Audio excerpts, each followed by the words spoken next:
out to us is right after we joined, we went to the missions conference, and we quickly learned about this church's incredible vision for world missions. And to be honest, when I went into that conference, my perception of missions was that it was for someone else other than me, someone who maybe was more involved in their church, or someone who really had a heart for missions. But I learned that wasn't true. And one thing that I heard that weekend that I think I'll probably remember forever, someone spoke at our Crossroads class, and he said that when it comes to missions, you have to be planning to go but willing to stay, instead of planning to stay but willing to go. And he made that make a little more sense. He talked about going to the Super Bowl. And if you were planning to go to the Super Bowl but willing to stay home, you were going to do what it takes to get those tickets. You're going to book a flight. You're going to get there. If you know, it takes everything you have to get to the Super Bowl. But if you're just willing to go and planning to stay home, you're not going to take the steps it takes to go, and you're probably not going to end up going. And I realized that's the way that I was looking at missions. I was willing to go if something fell in my lap, but I was pretty much planning on staying here. And so right after the missions conference, we learned about the Crossroads and Marriage 101 trip to Argentina, and we felt completely led to go on this trip, and that's how we ended up going.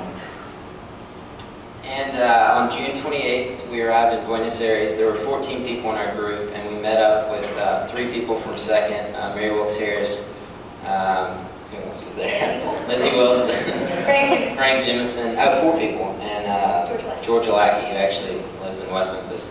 But they were great the entire trip. They really organized everything and made it a wonderful experience.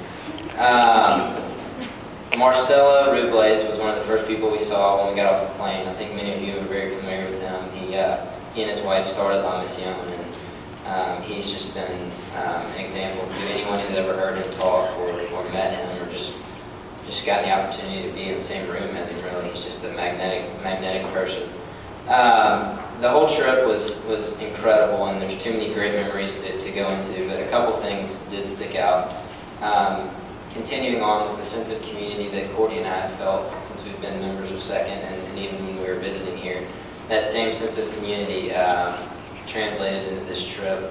We all stayed at La Misión, which was awesome.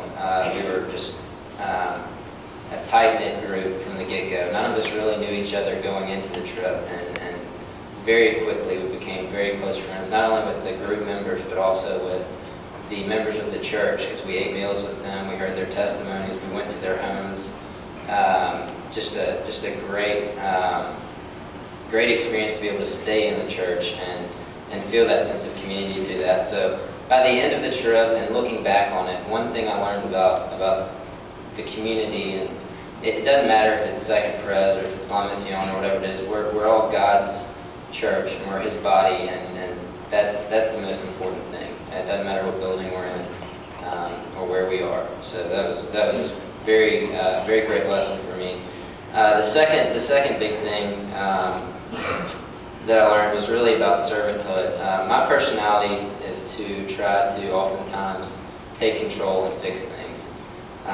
We were told before we ever left for the trip that we were to kind of expect the unexpected, and we're going to be doing a lot of different things, and that we didn't know if that was going to be painting a bathroom stall or going to a neighborhood and working in a soup kitchen. On the surface, some of the tasks kind of seemed menial. Some of the tasks seemed really profound. Like I said, it could have been painting a bathroom stall, and that just didn't seem like you were really accomplishing anything. You also went to neighborhoods and just saw things that would blow your mind. We saw pottery that just was incredibly difficult to even look at.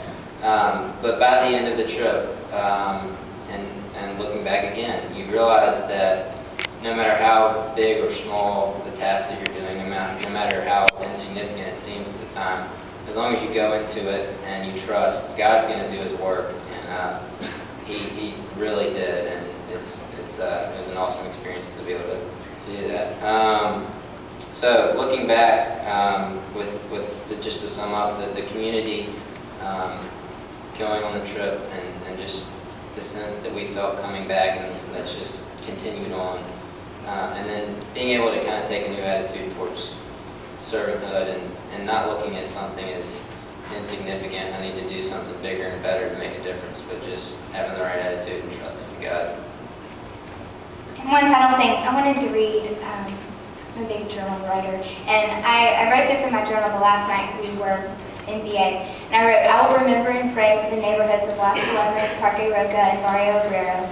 I will remember the women who work in the soup kitchen at Parque Roca and the way they serve selflessly every single day.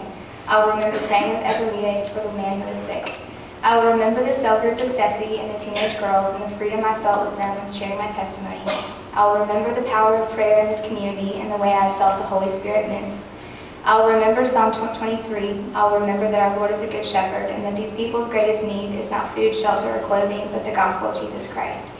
And we just want to thank everyone who was on our trip with us and the people in this room who made our trip possible. And just some prayer requests that we want to continue to be praying about is first that others in this church and in this community will develop a vision for missions. And the second, will continue to grow in that area. And also just for La Misión as a church and for the work they're doing and for the communities where they're extremely present. So thank you very much.